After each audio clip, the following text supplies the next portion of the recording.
dishes or plan your vacation? Right? Let me just see if we got any people that need extra prayer. Raise your hand if you'd prefer to wash the dishes. Okay, good. We don't have to have any. You want it, Rachel? We'll have some counseling, and we'll do some special counseling on that. Man, I hate washing the dishes, and I would much rather dream about the stuff I want to do and make plans about the stuff I want to do than get around to the dishes. I'm a planner, and so this week, it's July, I think, still, and I'm not totally sure, but I think, and started planning the fall already. This week, it's what are the teen events going to be? What are the lessons need to be for the teens? Let's talk about when the Christmas events are going to be. Let's get all that worked out. I'm on the program committees, the boards of a couple of different church camps. We're already working on June of next year, and I like doing that stuff. You know what I don't like doing? Expense reports. I got to go through the credit card receipts and get everything tracked down so that Angela can know how to put the financial reports together, and I've got to do that every month. And every month, I don't want to do it. It's just never happened. I would much rather plan what's coming in the future that I want to think about than do the actual important work that needs to be done today. Probably not the only one there. And it's a question, is this just a personality quirk, or is this like an actual problem? Is this immaturity, or is it sin? And the thing is, James, who was the brother of Jesus, wrote the first book of the New Testament that was written.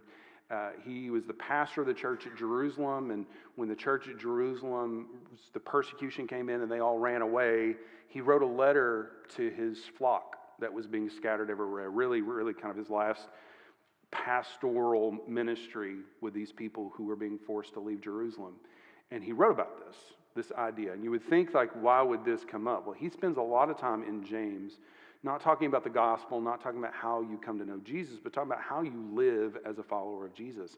And he addresses this idea. He didn't bring up the dishes, but he addresses this idea in James chapter 4. That's what we're just going to talk about for a few minutes today. In James chapter 4, starting in verse 13. This is what he said. Come now, you who say, today or tomorrow we will go into such and such a town and spend a year there and trade and make a profit. Yet you do not know what tomorrow will bring. What is your life? For you are a mist that appears for a little time and then vanishes. He says, I want to talk to you people who spend all your time planning the future and not handling your business for right now. I want to talk to you for just a minute. The people who are the planners, the people that want to focus on the vacation or the big dreams or the business you're going to start one day and are not doing the basic work that you need to do today. Who do you think you are? What do you think your life is? How much time do you think you have? I've got all these plans, and every once in a while I'll pull up the compound interest calculator and I start looking at the retirement savings and all right, I got this many years left until I, start drawing on that. Not that I ever expect to be able to retire, but I feel like at that point I'm going to start drawing on it. We're going to contribute this much. What's that going to look like? Oh, what if it gets down 2 percentage points from that? Oh, what if it's up 2 percentage points for that? And I will spend an hour just doing that about once a month. I just like to look at that stuff. Dreaming about what's going to happen in the future, what it's going to be like in the future. I do that stuff. Working on vacation, go on a tear about some ways that we can make some extra money, an investment we can make, and I get to dreaming about all these things. And then I have things sitting right in front of me that are not being done that need to be done. And James says about that, how many moments do you think you're promised? How many days do you think you're going to get? Maybe you're going to make it to retirement. Maybe you're going to make it to next week. Maybe you're not. And for you to spend your time dreaming about the future while neglecting the present moment is a problem. Because those dishes just get worse and worse while you dream about a future that may or may not ever be here. He says, you who spend all your time planning for the future, dreaming for the future, the problem is not your calendar. Calendars are not sinful. The problem is neglecting what needs to be done today because you'd rather neglect what needs to be done today and pretend about the future. You who say today and tomorrow we will go into such and such a town and spend a year there and trade and make a profit, yet you do not know what tomorrow will bring. What's your plan for tomorrow? What's your plan for Thursday? What's your plan for next week? What are the things that you need to do today? Verse 15, he said, instead, you ought to say, if the Lord wills, we will live and do this or that. As it is, you boast in your arrogance, and all such boasting is evil. Now, the way that this is applied where I grew up and in the way that I grew up is you say, Lord willing and the creek don't rise, right? You just add that onto everything you say. And like, if you're from somewhere other than hilly northern Arkansas, that doesn't really make any sense. The reason there's so many churches, small churches in North Arkansas is topography, right? We got all these creeks, we got all these little rivers, we got all these places, and you have to put the churches where people can get to them. So you might be a mile and a half from another church, but you need to start in one because there's a creek that's there that's always running, and there's not a bridge. So sometimes people would end up going to a church that was on the other side of the creek. And you say, I see you on Sunday. And they say, Lord willing and the creek don't rise. Yeah, I'll see you. People from Texas don't understand that. They say Texas too? They say all kinds of stuff in Texas though. All right. You know, we've got these sayings, and I've heard people say this all my life. Lord willing, the creek don't rise. Or they'll just add Lord willing onto that. And they think what I'm doing is I'm obeying what James says here. That instead of just making plans and saying, I'm going to do this, I'm going to tack Lord willing onto everything that I say and then I'm covered, right? But then they live in the exact same way as before. And if you take this passage and you say, well, here's what I need to do. I know what this is easy. I'm just going to say, Lord willing, every time I say anything about the future. Lord willing. But what good are your words if you say, Lord willing, I'm going to do things and move on, but you ignore God in everyday obedience? What good are your words? You think God's just picky about how you say stuff? You think he's just picking? He's like, hey, I really want you to acknowledge me and just say my name a bunch of times. That's what I'm looking for. Is that what this is about? Or is it that there are things that you know God wants you to handle right now, and you ignore him because doing that is harder and less fun than dreaming about the big plans that you have for the future? As it is, you boast in your arrogance, and all such boasting is evil. Why is it evil to make plans for the future? Why is it evil to have a calendar? God, what's the problem with dreaming with a compound interest calculator? What's the problem? The problem is not your plans for the future.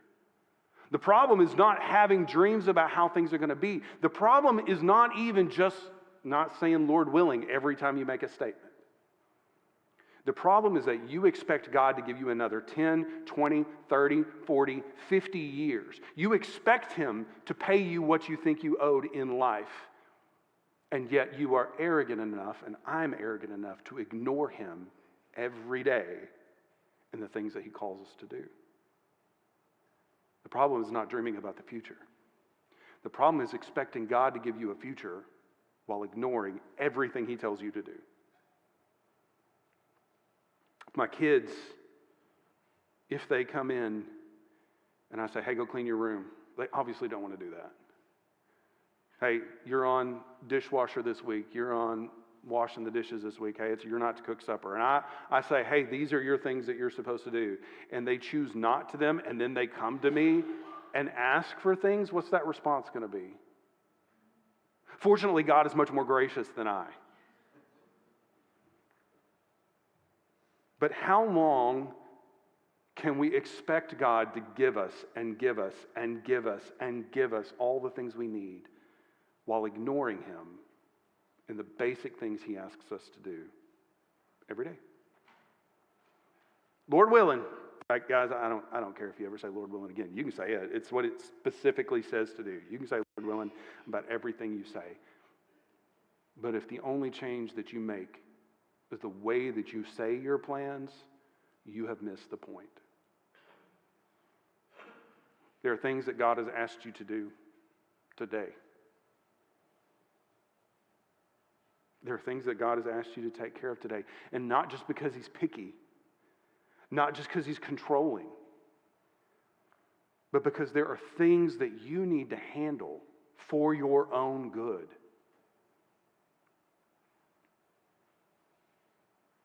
And whenever you expect God to give and to give and to give while ignoring the small things He asks you to do, that's sin. It's arrogance. And James says it's evil. And for us to say, well, I just planning for the future, that's not evil. No, it's not. But how would you respond if your kids disobeyed you in everything that you asked them to do? And yes, they just kept coming back and asking for more money. They kept coming back and asking for more rides. They kept coming back and asking for more stuff, expecting you to provide when they will not treat you with any respect at all. Verse 17. And this is really the point of the whole thing, because you can get kind of lost in all of this stuff, and you can think this is about calendars and this is about planning or about God being picky or God being mad because you're not acknowledging Him enough. You can think all of that, but James sums it up and says this is the thing that God really cares about here. Whoever knows the right thing to do and fails to do it, for him it is sin. Like, we've got these lists of sins, and you say, as long as I don't do this, as long as I don't say these words, as long as I don't have an affair, as long as I don't steal anything, as long as I give some money to the church once in a while, as long as I do these lists of things, I'm fine. But James says you've got this control freak view of God, that He's just got a list of rules, when what God actually wants for you is what is good for you.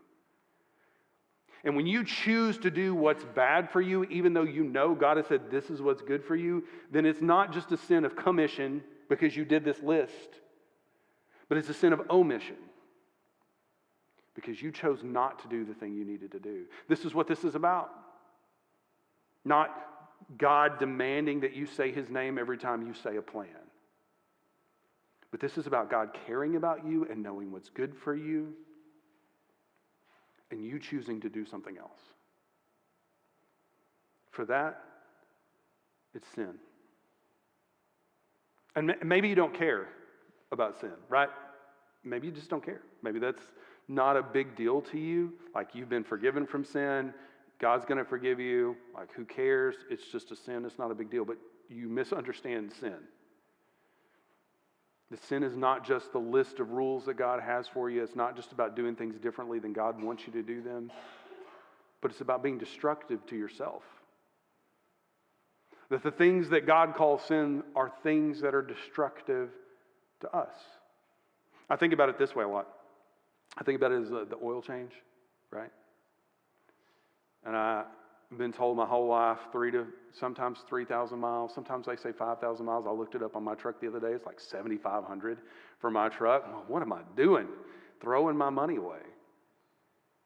But you know, when that light comes on that says, hey, you need an oil change, that's not Honda being picky. That's not Honda being demanding. Right? When the oil change place puts their sticker up there, that's just them being picky and demanding and wanting your money. But when the one who made the engine says, look, if you don't deal with this, things are going to go very wrong in your life. Not because I'm controlling and I'm going to make them go wrong, but because you're designed to be taken care of in a certain way. And when you cross that, this is the gauge. I don't know why it doesn't do that. When the gauge says you've got a problem you need to deal with and you ignore that, it's not just violating the beliefs and practices of the manufacturer. It destroys you. And you may not care about sin. You may not care about what God thinks about that. You may think forgiveness is fine and cover it. You'll do whatever you want to. But whenever that light comes on and you ignore it and keep going, you are sowing trouble for yourself. Not because God's going to inject punishment into your life, but because you're designed to operate in a certain way, and when you choose not to do that, it messes you up. So you can let the dishes sit. But I want you to think back to your less mature days, right? I want you to think back to the days when you would let the dishes sit for days and days and days and days. Nobody ever did that, I'm sure, in here, but just imagine that you let those dishes sit, and you finally get around to them. And here's the thing about finally getting around to them, is they're a whole lot harder to take care of when you've let them sit for days. And there are some dishes that you don't save. Some of those dishes go in the trash. And they're things that you could have had for your use, that you could have kept if you'd taken care of it when you needed to. But because you waited so long, that food ain't coming off. And that dish is destroyed, and it's gone, and you're not getting it back. You say, my dishes are all from Dollar Tree. Well, you can get another. But there's a lot of things that you're not getting back. There's a lot of opportunities that if you keep pushing them down the road because you think you've got time to handle it tomorrow, you're not getting back. And the ones that you do get back are going to be tough to take care of. We'll just ask you a few questions here to see if any of these might be an issue for you. How much time do you think you have to shape your kids? Like, seriously, how much time do you have? You start off with them as babies and they're little, and you're like, I got a bunch of time. And then what feels like 2 days later, they're 15. Cooper's 15 now. He's our oldest. Cooper's 15. And I think we've got opportunities to coach him in who he is. We've got opportunities to kind of direct him and help him. But he is who he is at this point. It is too late for modifications. Any modifications that get done are going to be done by God and him. And the work that we did is already done. And the work that we didn't do is never getting done. And there are moments when you can direct your kids, when you can shape your kids, when you can establish to them what matters, and then that brief moment ends, and it's gone for you. And it's less time than you think it is. Quinn is 13. She turned 13 this week. I'm pretty sure we're done. We're going to coach, and we're going to help, and we're going to be there, and we're going to discipline, but she is who she is. Beckham is 9. No, he turned 10 this week. It was a couple weeks ago. But he is of an age that is somewhere. I can tell you his date of birth, and we'll do math. And we've still got time with him. But we don't have a lot. And you say, I got time. I'll get to that. But I'm really tired right now. I've got time. I'll get to that. But I really need to take care of this right now. And you kick that can, and you kick that can, and you kick that can. And then you wake up to realize that you don't have any more time. What's done is done. And you thought you had till they were 18, and you really, really don't. You know that God says, hey, you really need to teach them to love me. You need to teach them to care about me. And you plan to, but it's really busy right now. Or it's really difficult right now. And so you're just going to outsource that to the church when you make it. Somebody else will handle that. You'll give us an hour and 40 minutes a week during the school year. If it's not been a hard week. And then your kids are 16, 17, 25, 30, and you say, why don't my kids love Jesus? And you can't figure it out. But don't worry, I can tell you why they don't love Jesus. It's because the people in their life that matter most said that he didn't matter all that much. That what mattered more was this career that they were chasing. What mattered more was just getting a little bit more rest. And you came and dropped them off at church, and Carla told them that Jesus mattered. And I told them that Jesus mattered. But the one that mattered most, they looked at your actions and said, I'm not sure they're right. You got some time to take spirituality out of it. You got some time to make sure they're not awful people. To make sure that they don't rely on you for everything that ever gets done. You got a limited opportunity, and you just keep waiting. And there's going to come a time when that moment is gone. And you say, James, you're overreacting here. It's not a sin to plan for the future and ignore what needs to be done today, and then you look at where your kids are. What about your marriage? How's your marriage? You say, I know it needs to get better, but it's hard with the kids right now. I know it needs to get better, but work right now is really hard. I know it needs to get better. And you just keep kicking that can down the road, and all of a sudden, what could have been solved with a weekend away is now marriage counseling. What could have been solved with open communication and a little bit of effort is now a conversation with a divorce attorney. Because you didn't want to wash the dishes. You wanted to plan the vacation. You say, that's not a sin, James, to just say there's a problem with waiting till down the road. That's not a problem to dream about the future while ignoring what God tells you to do. That's not a sin. And then you're trying to figure out how you're going to talk to me about the fact that you're about to go through a divorce.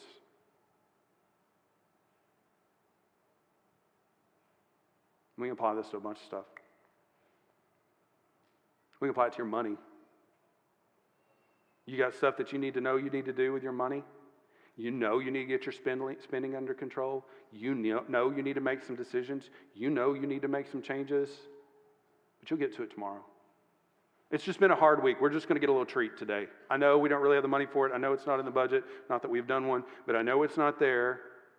We're going to get a little treat. Don't worry, we'll do it tomorrow. And then you get another treat the next day, because guess what? Every day is hard. And all of a sudden you are drowning.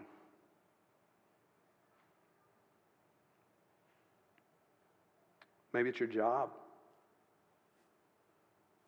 You know that you need to set some boundaries with your job.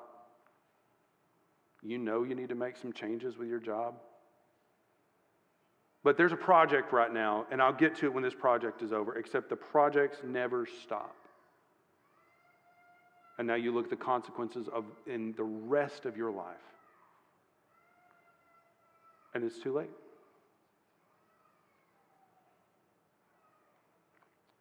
Or maybe it's even more important than all of those things.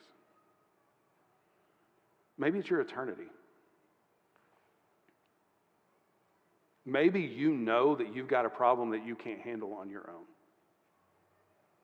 You are a sinner who's rebelled against God. And whatever you tell yourself, you know that when you stand before God after you die, that you're going to be found wanting. You know that this conversation is not going to go well for you. And you're going to take care of it. One of these days. You're going to get it fixed.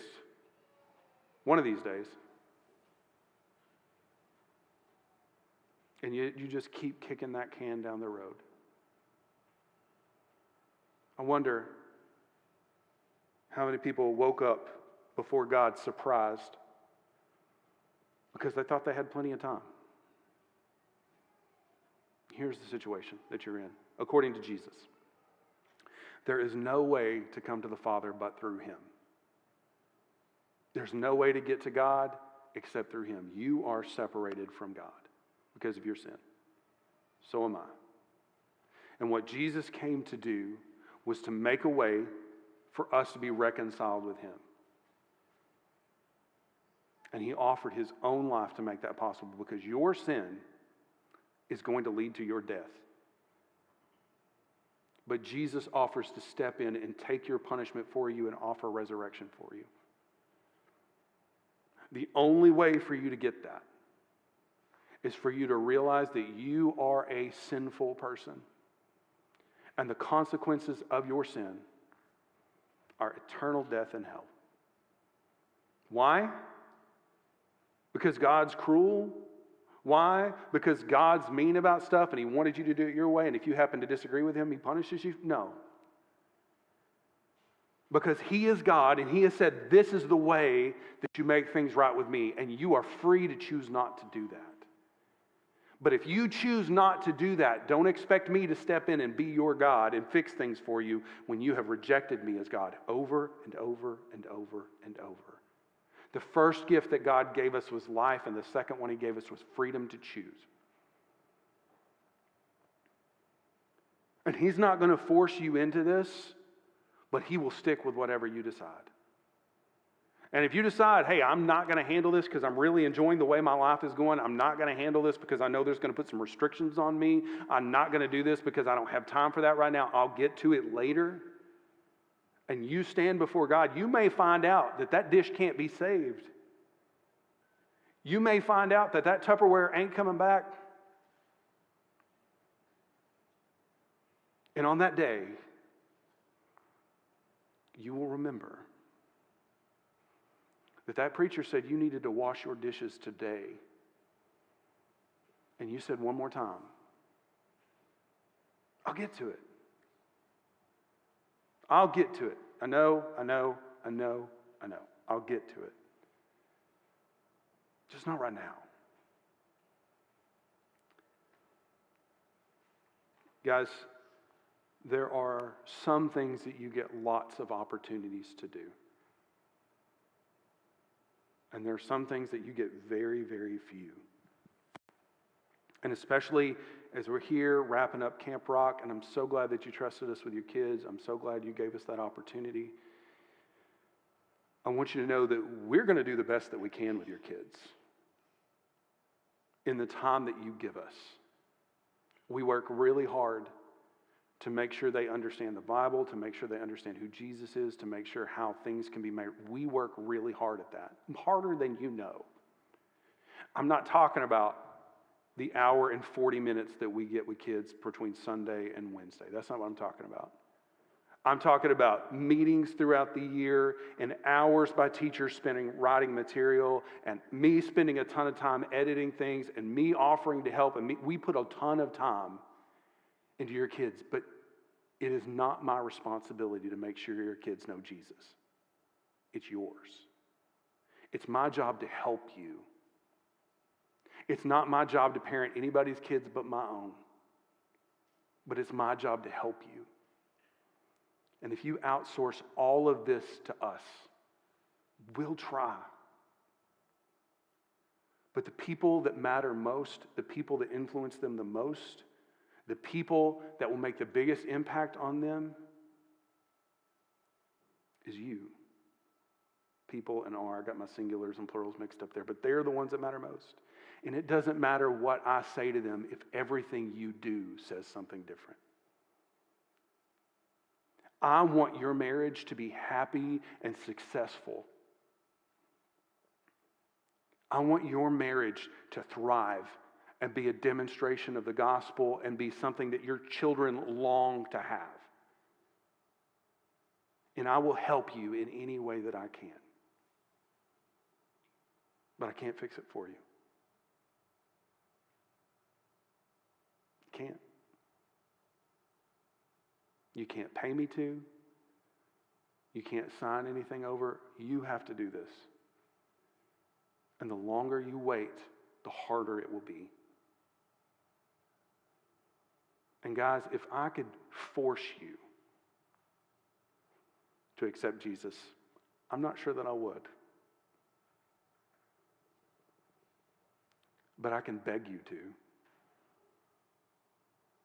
I can present it to you. I can tell you that this is not just about your eternal security, but it's about your day-to-day life. I can explain it to you in as many different ways as I can think to do. But it's up to you to decide what you'll do with Jesus, both when it comes to accepting what he's offering you and allowing him to take over day to day. It's up to you. So, I study, I preach, I prepare, I do all those things, but my job is about to come to an end. What will you do with what God asks you to do today? Will you continue to put off the dishes while you dream about the vacation?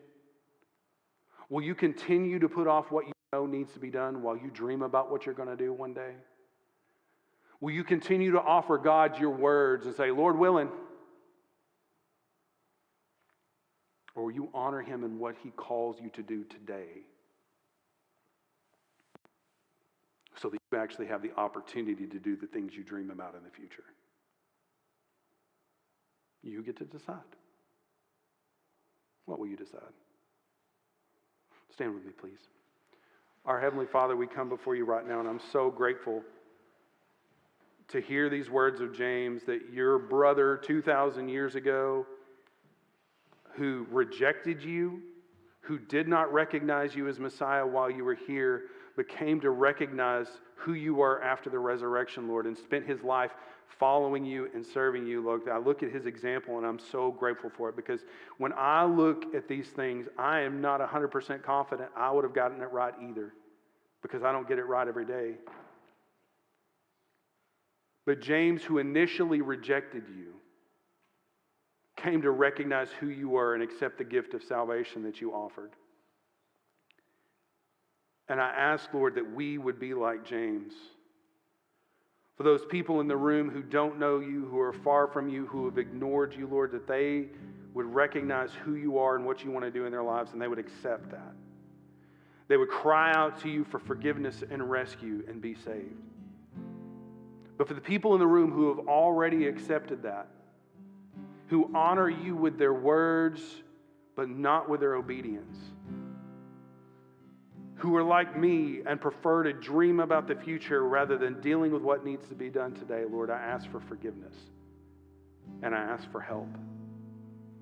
Help us to understand what it is that we need to do. Help us to jump in with wisdom and courage to get the dishes done, Lord. And help us, give us mercy and grace for those things that we're afraid are too far gone to save. It's in Jesus' name I pray. Amen.